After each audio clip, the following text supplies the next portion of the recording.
회계인사이드의 문헌회계사입니다. 오늘은 한국어에서 유래한 우리 고유의 영단어에 대해 알아보려고 합니다. 바로 경제용어에서 많이 사용되는 재벌이라는 단어입니다. 2022년에 재벌집 막내 아들이라는 드라마가 26.9%의 시청률을 기록하며 큰 인기를 얻었습니다. 한국인들은 돈에 관심이 많고 재벌이라는 개념에 익숙하다 보니 대중매체에서도 재벌이라는 소재를 많이 다룹니다. 상속자들, 꽃보다 남자 등의 드라마에서도 높은 시청률을 기록했고 베테랑이라는 영화도 관객수 1341만 명을 기록하였습니다. 재벌에 대한 사람들의 관심은 좋은 쪽이든 나쁜 쪽이든 언제나 높습니다. 다시 본론으로 돌아와서 제가 영상 처음에 재벌은 한국어에서 유래한 단어라고 말씀드렸습니다. 그 이유는 재벌은 한국에만 있는 개념이기 때문인데요. 여기에서 의문을 가질 수 있습니다. 자본주의든 공산주의든 소수의 부자가 대부분의 부를 차지하는 것은 전 세계 공통이고 그렇지 않은 나라가 없고 과거부터 변하지 않는 만고불변의 법칙인데 왜 한국에만 있는 개념이냐? 제가 그 미묘한 차이에 대해서 설명해 드리도록 하겠습니다. 국어사전과 영한사전에서 재벌에 대한 정의를 살펴보겠습니다. 일단 국어사전에서 재벌을 검색해 보았습니다. 재계에서 여러 개의 기업들을 거느리며 막강한 재력과 거대한 자본을 가지고 있는 자본가, 기업가의 무리라고 나옵니다. 우리의 머릿속에 떠오르는 돈이 아주 많은 부자 가족의 이미지를 잘 설명해 주는 것 같죠? 영한사전에서도 재벌을 검색해 보겠습니다.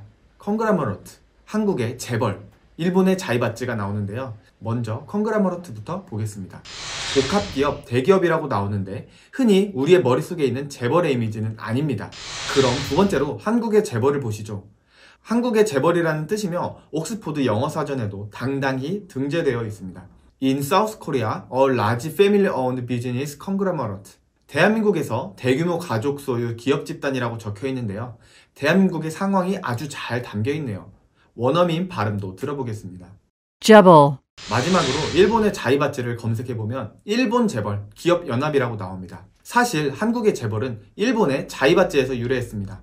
한자도 동일한 한자인 재물재, 문벌벌을 사용하고요. 자이바츠란 제2차 세계대전 이전 혈족에 의해 폐쇄적으로 소유, 지배된 다각적 사업 경영체를 일컬었던 말로 대표적인 자이바츠로는 미쓰비시, 미쓰이, 스이모토를 들 수 있습니다. 현재 우리나라에서의 재벌과 비슷한 성격을 가집니다.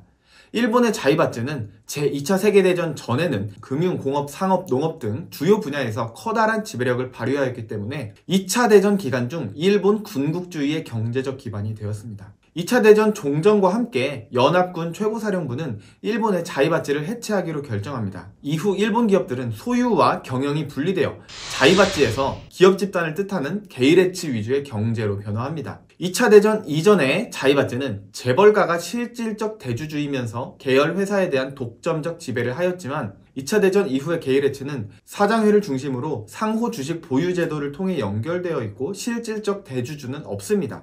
자, 이제 하나의 가문이 기업의 소유와 경영을 함께하는 재벌이라는 제도는 주요 선진국 중에는 한국만 남아있게 되었습니다. 흔히 재벌이라고 부르는 기업들은 내 회사가 아닙니다. 여기에서 일반적인 상식과 많이 다를 수도 있습니다. 드라마, 영화 등의 대중매체에서는 그 회사가 내 거, 내 가문 거라고 인식됩니다.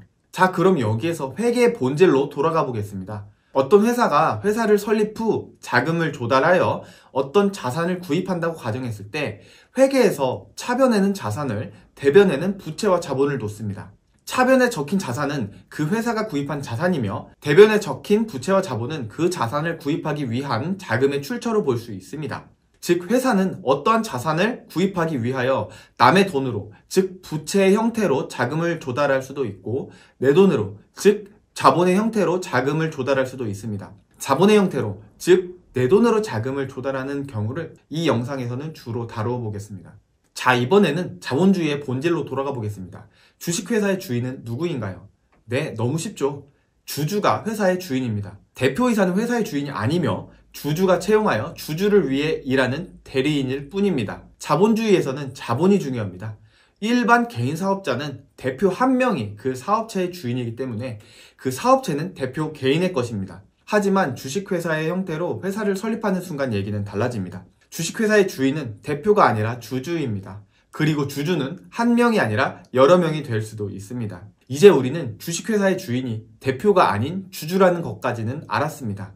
그럼 회사의 어느 부분이 주주의 몫일까요? 바로 자산에서 부채를 뺀 순자산, 즉 자본이 주주의 몫입니다. 만약 주주가 여러 명이라면 이 자본을 주주들이 각각의 지분율만큼 나눠 가지게 되는 것입니다. 주주의 지분율이 1%면 1%만큼의 권리가 있고 10%면 10%만큼의 권리가 있고 100%면 100%만큼의 권리가 있습니다. 그런데 재벌이라는 제도가 가지고 있는 가장 큰 문제의 본질은 지분율이 100%가 아닌데 100% 주주인 것처럼 행동한다는 것입니다. 논외로 심지어 100% 1인 주주여도 개인과 법인은 별개의 인격이기 때문에 마음대로 가져가서는 안 됩니다. 이러한 마인드에서 여러 문제가 발생합니다. 대주주의 횡령, 배임 뉴스도 심심치 않게 볼 수 있고요. 전 세계적인 트렌드인 ESG 중 지배구조인 G 부분의 취약점의 주요 원인이 되어 해외 자본 유출 확대 및 유입 차단으로 인해 코리안 디스카운트의 주요 원인이 되기도 합니다.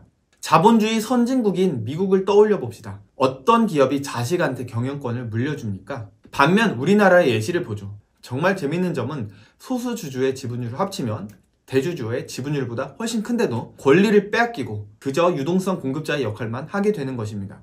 이러한 재벌 구조가 사회에 미치는 부정적인 영향을 견제하기 위해서 공정거래위원회, 즉 공정위에서는 주기적으로 재벌에 대한 분석을 진행하며 견제합니다. 공정위에서 23년 9월에 작성한 2023년 공시대상 기업 집단 주식 소유 현황 분석 공개라는 보고서를 분석해 보도록 하겠습니다. 먼저 자주 사용되는 단어의 정의에 대해 알아보도록 하겠습니다. 먼저 공정거래법에서는 재벌을 공시대상 기업 집단이라는 단어를 사용하여 정의하고 있습니다. 독점 규제 및 공정거래에 관한 법률, 약칭 공정거래법에서 정의하고 있는 공시대상 기업 집단 및 상호출자 제한 기업 집단에 대한 설명은 다음과 같습니다.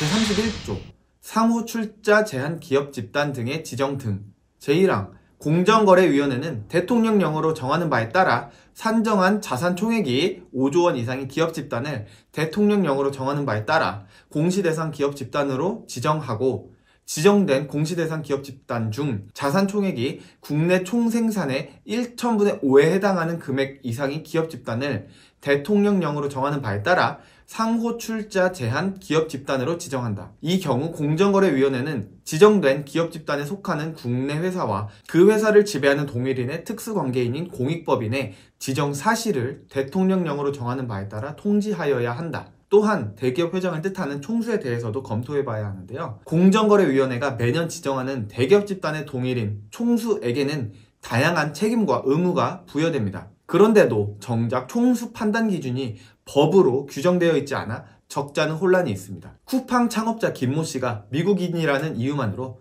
총수 지정을 피해 일었던 역차별 논란이 대표적입니다. 그런 보고서를 통해 우리나라 재벌 구조의 주식 소유 현황이 어떻게 되어 있는지 간단히 살펴보도록 하겠습니다. 공정위는 2023년 5월 1일 공시대상 기업 집단으로 지정된 82개 기업 집단의 계열 회사 3,076개의 주식 소유 현황을 분석하여 공개하였습니다. 82개 기업 집단은 총수 있는 집단 72개, 총수 없는 집단 10개로 나뉘며 각각은 상호출자 제한 기업 집단과 기타 공시 집단으로 나뉩니다. 저는 총수 있는 집단 72개 위주로 분석해 보겠습니다. 총수 있는 집단의 내부 지분율을 살펴보겠습니다. 내부 지분율이란 계열 회사의 총 발행 주식 중 동일인과 동일 관련자, 친족, 계열회사, 비영리법인, 임원 등이 보유한 주식의 비율이며 자사주를 포함합니다. 즉 총수 및 친족을 합친 총수일과의 지분율과 계열회사, 비영리법인, 임원, 자사주를 합친 총수일과 이외의 지분율을 합친 지분율을 내부 지분율이라고 합니다. 총수 있는 집단 72개의 내부 지분율은 61.2%입니다. 내부 지분율을 총수일가와 총수일가 이외로 나누어 보면 총수일가 지분율은 3.6%밖에 안 됩니다. 즉 총수일가는 고작 3.6%의 지분율을 가지고 회사 전체를 움직이는 것입니다. 총수일가의 지분율이 그렇게 높지 않은데 어떻게 주요 의사결정을 할 수 있냐라는 생각을 할 수 있는데요. 바로 계열회사를 통해 의사결정을 합니다. 계열회사의 지분율이 무려 54.7%이기 때문입니다. 또한 일부 기업 집단은 순환출자나 상호출자의 형태로 경영권을 굳건히 지키고 있습니다. 최근 20년간 총수 있는 상위 10개 집단의 내부 지분율은 전반적으로 증가 추세에 있습니다. 하지만 이는 계열회사 지분율의 증가로 인한 효과입니다. 총수 일가의 지분율은 2006년 이후 현재까지 감소세가 이어지고 있으며 총수 본인의 지분율도 2012년 이후 1% 이하 수준을 유지하고 있습니다. 대기업 집단 소유 지분 구조의 특징도 알아보겠습니다. 기업 공개 상장 현황은 다음과 같습니다. 총수 있는 집단 72개 소속 2,889개 계열회사 중 상장회사는 312개이고 이는 10.8%입니다. 이들의 자본금 규모는 약 67.8조 원이며 51.9%입니다. 총수 있는 집단 72개 소속 상장사 312개 내부 지분율은 42.4%로 비상장사 2,577개 81.4%보다 39.0%포인트 낮습니다. 즉 상장을 해서 외부인들의 돈을 받아 성장했다는 뜻입니다. 외부인들의 돈으로 성장을 했으면 그 몫도 외부인들과 동일한 비율로 나누어야 합니다. 총수 일가만 몫을 나누고 싶다면 유상증자도 하면 안 됐고 상장도 해서는 안 됐습니다. 배당 성향을 높이고 자사주 매입 및 소각을 통해 주가를 상승시키고 투자자들에게도 혜택을 주어야 합니다. 하지만 이렇게 주가를 높이면 상속세가 높아진다는 이유로 일부러 승계를 앞둔 오너기업들은 주가 누르기를 하는 경우도 많습니다. 또한 주가를 누르기 위해 이익을 하향 조정하거나 일감 몰아주기 등을 통해 승계 자금을 마련하기도 합니다. 총수일가는 적은 지분으로 계열사 출자 등을 활용하여 기업 집단 전체를 지배하는 구조를 지속하고 있고 일부 집단에서는 국외 계열사, 공익법인 등을 통한 우회적인 지배력 유지, 강화 사례도 존재합니다. 이에 따라 공정위에서는 개정 공정거래법에서 도입된 공시제도 등을 활용하여 기업 집단의 국외 계열사 공익법인을 통한 편법적 지배력 확대 등에 대해 면밀히 모니터링할 계획입니다. 또한 신규 집단 지정 등으로 사익 편취 규제 대상 회사 수가 증가함에 따라 규제 대상 회사들의 부당 내부 거래에 대한 엄정한 법 집행과 함께 감시를 강화할 예정입니다. 이번 주식 소유 현황 발표 이후에도 채무 보증 현황, 내부 거래 현황, 지배구조 현황, 지주회사 현황 등 대기업 집단의 주요 현황 등에 대한 정보를 분석하여 지속적으로 시장에 제공할 예정입니다. 특히 공익법인 의결권 제한제도 시행 후 올해 처음으로 공익법인의 계열회사 출자 및 의결권 행사 현황에 대해 정보 공개할 계획입니다. 우리나라가 개발도상국에서 급속한 경제성장을 이루어 OECD 가입국이 되기까지 재벌 위주의 기업 문화는 분명히 장점도 존재합니다. 하지만 경제 규모 면에서 선진국이 된 지금 글로벌 시장에서의 시장 참여자로서 더 많은 해외 투자를 받아내고 더 큰 성장을 하기 위하여 소수주주들의 권리도 지켜지는 공정한 시장이 되어야만 합니다. 소수주주들의 소중한 돈이 총수일가의 사익 편취가 아닌 기업의 성장 동력에 제대로 쓰여야 결과론적으로 재벌 입장에서도 더 큰 부를 쌓을 수 있는 선순환 구조가 형성될 수 있습니다. 이는 총수 개인의 양심에 맡길 수만은 없는 문제이며 제도와 사회적 합의를 통해 시스템을 보완해 나가야 합니다. 사회적 합의를 이끌어내기 위해 보다 많은 사람들이 사실관계 파악을 정확히 하고 문제점을 인지해야 합니다. 세계에서 유례없는 급속 성장을 이루어낸 우리나라이기에 세계에서 유례없는 투명한 기업 문화를 우리는 만들어낼 수 있다고 굳게 믿습니다. 영상 시청해주셔서 감사합니다.